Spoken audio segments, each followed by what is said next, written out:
You were never going to keep up with where I'm headed, Audra. I think we both know that." Those were the words Bastian Kessler, the 41-year-old husband of Audra Van Kessler, said while standing in the hallway of St. Michael's Hospital in Toronto, a sealed envelope already extended toward her, his voice steady in a way that only made it worse. Audra Van Kessler, 37, wife of Bastian and secret majority owner of Crestmere Hospitality Group, had been awake for 31 hours. Her father had suffered a massive stroke 2 days earlier. She had not changed her clothes. She was wearing his old cardigan over her hospital dress because the building was cold, and nobody had thought to bring her a coat. She looked at the envelope. Then she looked at Priel Ducasse, 29, event coordinator at the Thornfield Hotel and Bastian's companion for the evening, who stood at the end of the corridor in a silk blouse and composed expression as though she were waiting for a car and not a man to finish leaving his wife beside her father's hospital room. Willa Forthcroft, 35, Audra's closest friend since their undergraduate years, was 2 steps behind Audra and had gone completely still. Norval Craith, 63, the Venn family's longtime legal trustee, and the man who had drafted every document that protected Audra's stake in Crestmere since she was 19, stood near the far wall with his hands folded and his jaw set in the particular way that meant he was choosing very carefully not to speak. Bastian did not wait for Audra to take the envelope. He set it on the seat of the chair beside her and straightened his jacket. "I've been patient," he said, "but the gala is in 6 weeks. I need to move forward cleanly." The gala he was referring to was the annual Crestmere Hospitality Awards, held every October in Vancouver. It was the night the group's senior leadership recognized excellence across the brand's 19 properties. It was also, that year, the night Bastian had been quietly campaigning to be named Regional Director of the Year, a promotion he believed would finally separate him from every man he considered his competition. He did not know that the company preparing to hand him that award was the same company his wife quietly controlled through Windmere Holdings, the private trust her parents had built around her name for 20 years. He had never bothered to ask. Audra picked up the envelope with both hands. She did not open it. "You chose today," she said. Bastian glanced toward Priel, then back. "Your father's condition changes things. I don't want to wait until he recovers and there's a hole." He gestured vaguely. "A whole thing." Willa made a sound that was not a word. Norval said nothing. He had been around long enough to understand when silence was the most strategic response available. Audra looked at the door to her father's room. Through the narrow window in the door, she could see the machines and the stillness, and the particular terrible color of the sheets. "Go," she said. Bastian interpreted this as acceptance. He nodded once, touched his pocket as if checking for something, and walked toward Priel. Together they moved toward the elevator. Priel did not look back. Bastian looked back once, briefly, and whatever expression Audra's face held in that moment made him turn forward again quickly. The elevator doors closed. Willa sat down hard on the chair beside Audra. "Tell me some part of you knew." "I knew for a while," Audra said. "How long is a while?" Audra thought about the question honestly. "Long enough that I kept finding reasons to stay instead of reasons to go." The Venn family had not started in glass and marble. Audra's parents, Emmett Venn and Lois Venn, had opened their first property, a 17-room inn on the south shore of Lake Muskoka, in 1988 with a second mortgage and no guarantee it would survive the first winter. Emmett had been a carpenter before he was an innkeeper. Lois had run the kitchen herself for the first 4 years. By the time Audra was old enough to fold napkins, the inn had become a lodge, and by the time she was old enough to sit in on board meetings, her parents had quietly grown Crestmere into one of the most respected independent hospitality groups in the country.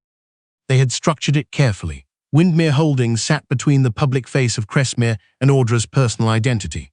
Her name appeared in no listings, no profiles, no industry directories. She held an advisory credential that identified her to staff simply as a brand consultant with legacy ties to the founding family. She wore plain clothes, carried a worn notebook, and arrived at properties through side entrances. People assumed she was doing archival work. Nobody imagined she was the woman who signed off on every major capital decision the company made. Bastian had never imagined it either. He had met Audra at a food and beverage industry event in Montreal 7 years earlier, when he was a rising F&B director, and she was, from his perspective, a quiet hotel consultant with an easy laugh and a family that had some vague old money connection to the industry. He had proposed after 14 months. He had never asked to see her family trust documents. He had never asked why certain board members greeted her with unusual deference. he had decided what she was worth and stopped looking. Beatrix Oland, 54, the chief financial officer of Crestmere Hospitality Group and one of 4 people in the world who knew Audra's true position, had said to Audra once, "He loves the idea of you. Men like that do, right up until they love the idea of themselves more." Audra had not wanted to believe it then. 3 days after Bastien left the hospital, Emmett's condition worsened. The stroke had been massive. There were conversations with doctors that Audra sat through alone, making decisions about quality of care and what her father would have wanted. Willa sat outside in the hallway. Norval drove in from Oakville every morning with coffee and the quiet, reliable presence of a man who had spent decades being useful to people in their worst moments. On the 4th morning, Emmett Venn died just after sunrise. Audra held his hand until it was still. Then she sat with him for a long time while the light changed slowly in the window. Norval was waiting in the family room. He had a cream envelope in his hands, heavier than stationery, worn at the corners. He set it on the table in front of her. "He asked me to give you this when the time was right," Norval said. "He wrote it in March." On the outside of the envelope, in Emmett's handwriting, "Open when someone forgets what this family built." Audra pressed it against her chest and breathed. She did not open it until she was in the back of Norval's car, on the highway home, the black fields of the 400 corridor moving past the windows in the dark. Her father's letter began, "Audra, if you're reading this, I hope I'm at the lake. But if I'm not, what I need you to know is this: the company was never about money. It was about not letting big rooms swallow small voices. You know that. You were raised inside that belief. Don't let anyone make you forget it. Not grief, not love, not the kind of man who only sees what a room is worth when his name is on the door." She read it twice, then she folded it and put it in the inside pocket of her coat, against her ribs. Beatrix was waiting at the Crestmere offices on Bay Street when they arrived. She had coffee. She also had a binder. "I waited," Beatrix said, "because you needed time. But there are things you need to see before the gala moves any further." They sat at the long table in the private conference room. Audra, Beatrix, Norval, and Cormac Rees, 43, the group's head of digital security and systems compliance, who had worked for the Venn family for 11 years and communicated primarily in short sentences and precise facts. Beatrix opened the binder. The first record was a hotel expense filed under the Thornfields brand experience budget. Luxury accommodation in Niagara-on-the-Lake, 2 nights, filed as a corporate site visit. Guest reference, Priel Ducasse, listed as external consultant. The second was a room service account, opened under a loyalty number registered to Bastien's executive profile. 31 entries over 4 months. No corresponding business purpose file. The third was an invoice for private dining setup, filed under investor cultivation for a weekend when Beatrix had confirmed no investors had been present. Bastien had submitted the approval himself. Audra turned the pages without speaking. Cormac connected his laptop to the wall screen. "There's something else." 3 weeks earlier, a set of internal files from the Thornfields Culinary Development Archive had been accessed, copied, and then the access log had been partially deleted. Cormac had reconstructed the deletion trail. The files belonged to Kezia Oduya, 27, a pastry chef at the property who had spent 18 months developing a tasting collection, 8 dessert courses built around indigenous Canadian ingredients that had been quietly presented to the board's investor group as a Bastien Kessler initiative. The accompanying pitch deck bore Bastien's name on every slide. Kezia's name did not appear once. The pitch had impressed the board. Bastien had received a commendation letter. The collection had been used as the centerpiece of a press event attended by 2 national food publications. Kezia had received a minor operational bonus and a note thanking her for her support of the initiative. Audra placed her hand flat on the table. She thought of her father's voice from years ago, standing in the hallway of the original Muskoka property, speaking quietly to a young line cook whose recipe had been replicated by a larger resort chain without credit. When someone takes your work and calls it theirs, they're not just taking the dish, they're taking the proof that you thought of it first. "Where is Kezia now?" Audra asked. "Still at the property," Beatrix said. She applied for a transfer twice. Both times the request was quietly blocked by Bastien's office. Audra looked at Norval. "Is she willing to speak?" "She's willing," he said, "but she's frightened." They met 2 days later in a small room on the 3rd floor of the Crestmere offices, the one that looked out over the construction on Adelaide Street, the one nobody used for important meetings because it smelled faintly of old paint. Audra thought it was the right room for an honest conversation. Kezia Oduya arrived in her chef's whites because she had come straight from a morning service. She was holding a portfolio binder so tightly that the plastic cover had gone white at the corners. "They told me someone wanted to hear my account," she said. "I've told it before and nothing happened." "Tell me," Audra said. The collection had taken 18 months. Kezia had done the research herself, driving to reserves, speaking with elders, sourcing ingredients through relationships she had spent years building. She had presented the concept to Bastien in a meeting in November. He had said it needed a stronger executive frame before it could go to investors. Then in January she had seen the pitch deck. "I went to him directly," Kezia said. "He told me intellectual contribution doesn't equal authorship of a corporate initiative. He told me I should be grateful for the exposure." She looked at her hands. "I stopped fighting. I didn't know who to go to." Audra leaned forward slightly. "You know now." Something shifted in Kezia's expression, in the way she held herself, the way the grip on the binder loosened. She was not fearless. It was something better than fearless. The Crestmere Group Gala was held at the Hotel Alton in Vancouver on a Thursday evening in October. The grand ballroom had high ceilings and long rectangular windows overlooking the harbour. It smelled of cedar and new carpet, and the particular tension of an industry room where everyone was performing both celebration and competition simultaneously. Bastien arrived at 7:15 with Priel beside him. He wore a dark suit and the expression of a man anticipating his own name being called.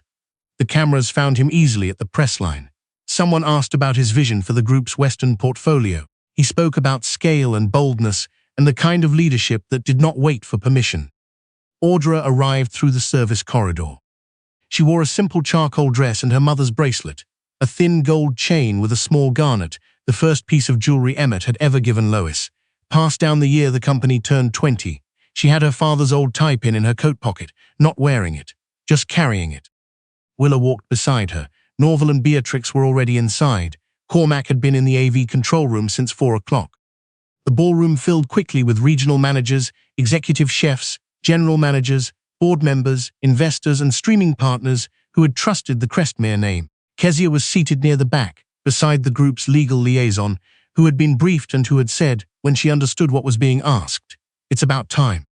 Bastien spotted Audra across the room once. His expression moved through several registers: irritation, then something closer to management, then a flicker of unease. He smoothed quickly. He crossed the room. "This isn't where you do whatever you think you're doing," he said, voice low. "I came to see the program," Audra said. "Audra," a warning in his voice. "Enjoy the first half," she said, and turned away. The evening's host called the room to attention. Introductory remarks, first-round awards, operational excellence, sustainability, culinary team of the year. Polite applause. Then the lights dimmed for the centerpiece presentation.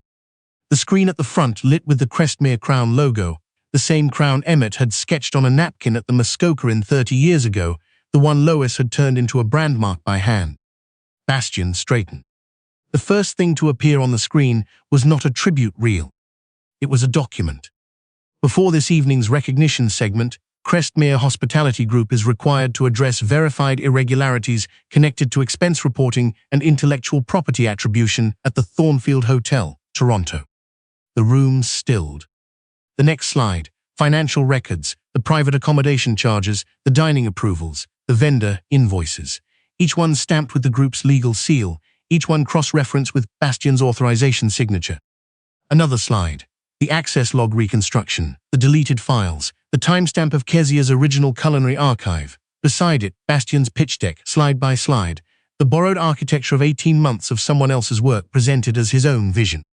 A woman near the center tables made a soft sound. Priel set her glass down. Bastien stood. "This is a misrepresentation." Norval said clearly from the side aisle, "The records are authenticated. Please remain seated." The screen shifted one final time. A recording, recovered from the hotel's internal communications archive, of Bastien in his office at the Thornfield. "By the time the trust settles, she'll be too overwhelmed to look at anything closely. The gala will be done, the announcement will be made, and she won't have standing to contest a thing." The room absorbed this in silence. Bastien sat back down, not because anyone told him to, because his legs had made the decision on their own. The final slide appeared. Crestmere Hospitality Group, controlling entity, Windmere Holdings Trust, majority owner and active chairwoman, Audra Van Kessler. People turned, not all at once, Recognition never moves through a room all at once. It moves the way light moves through water, refracting as it goes, finding faces one at a time. Audra stepped out from the side of the room. She walked down the center aisle quietly, without music, without a spotlight, in a charcoal dress and her mother's bracelet. She did not walk to the stage. She walked to where Kezia was sitting and stood beside her chair. That single movement told the room more than the screen had.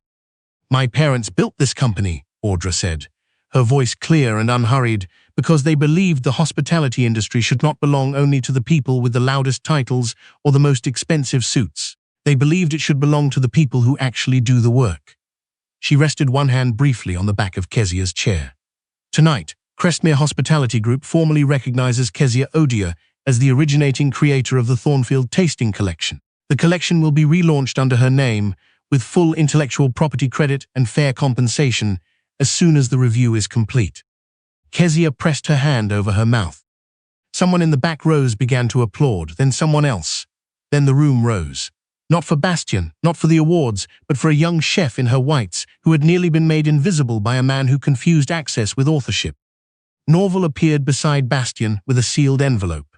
"Effective immediately, your executive access is suspended pending investigation. Outside counsel will be in contact regarding the expense review and the intellectual property matter." Bastien looked at the envelope for a long moment. Then he looked across the room at Audra. When he spoke, the arrogance was gone, and what was left underneath it was smaller than anyone had expected. "You could have told me," he said. Audra held his gaze. "You never asked who I was, you decided, and you stopped looking." She turned back to Kezia. In the weeks that followed, the records moved through their quiet, cumulative process. The suspension, the investigation, the corrected credit filings, the formal relaunch of the Thornfield Tasting Collection with Kezia's name restored to it. Priel's contract was terminated. Bastien's profile disappeared from the Crestmere website. And no one protested, because no one had ever believed the full version of the story he had been telling about himself. Audra began entering the Thornfield through the front door. The first morning she did it, the staff at the front desk looked up from their screens, not in surprise, exactly, but in the particular way of people who finally have permission to know what they had always sensed. She walked across the lobby she had walked through 100 times, as though she were merely passing through. The crown above the entrance had been her mother's design. The stone floors had been her father's choice. The warmth of the room, the way the morning light came in through the east windows and caught the grain of the wood at the desk, that had been built by people who believed a hotel was not a place to perform wealth, but a place to make people feel they were worth looking after. Audra stood in the center of the lobby. She looked up at the crown. She touched her mother's bracelet. She felt her father's tie pin in her pocket. Then she went to work. Some people build power to be seen. Some build it to protect the ones who never had a room to stand in. The difference in the end is everything.